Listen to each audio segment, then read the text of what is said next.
All right, let's get started with today's decoding words. This is a really interesting list because all these words are homographs. So they can have multiple meanings and sometimes even multiple pronunciations. And the tricky thing about homographs is that you have to figure out which pronunciation, which meaning it is based on the context. So you're going to have to figure out what the word means based on how it's used in the sentence. Let's go ahead and read line 1. Rose can be a flower, or it can be the past tense of rise, like the sun rose high in the sky. Second word is mine. That could be like somebody making a declaration, like that toy is mine.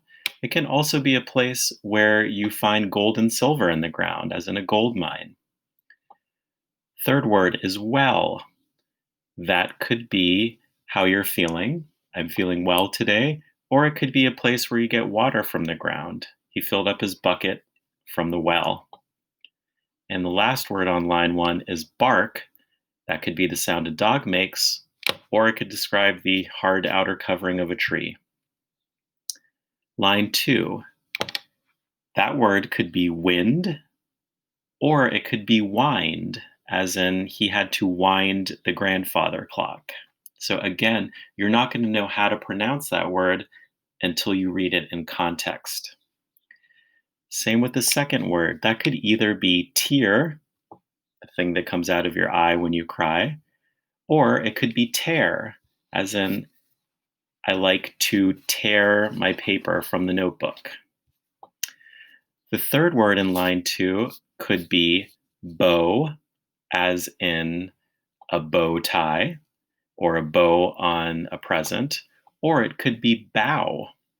And even the word bow has a couple of meanings. Bow could be the thing that you do at the end of a performance when people are clapping. It's also the front part of a ship, the bow of a ship. And the last word on line 2, it could be pronounced close, as in please close the door, or it could be close, like whew, that was a close call. Line 3, the first word could be dove, as in the white bird, or it could be dove, which is the past tense of the word dive. So he dove into the lake even though it was cold. The next word could be pronounced live, as in we're taping a live performance of our show, or it could be live, as in I live in Baltimore. The third word in line 3, it could be lead, as in I like to lead the class in an exercise, or it could be lead, which is a metal. Lead is found in the ground. It's an element, and it's also very poisonous. The fourth word in line 3 has multiple meanings as well. It could be present, as in a gift. It could be present, as in I'm here, I'm present. Or it could be present, which means to show something. And line 4, the first word is field.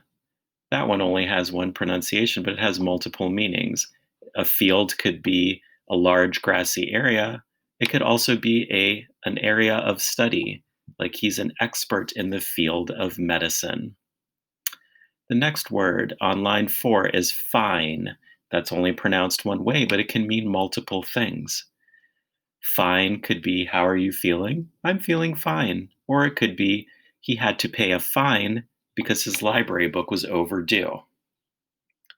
The third word on line 4 is spare. That has multiple meanings. It could mean not a lot, or it could mean an extra, like he had a spare part. And then the last word is suit.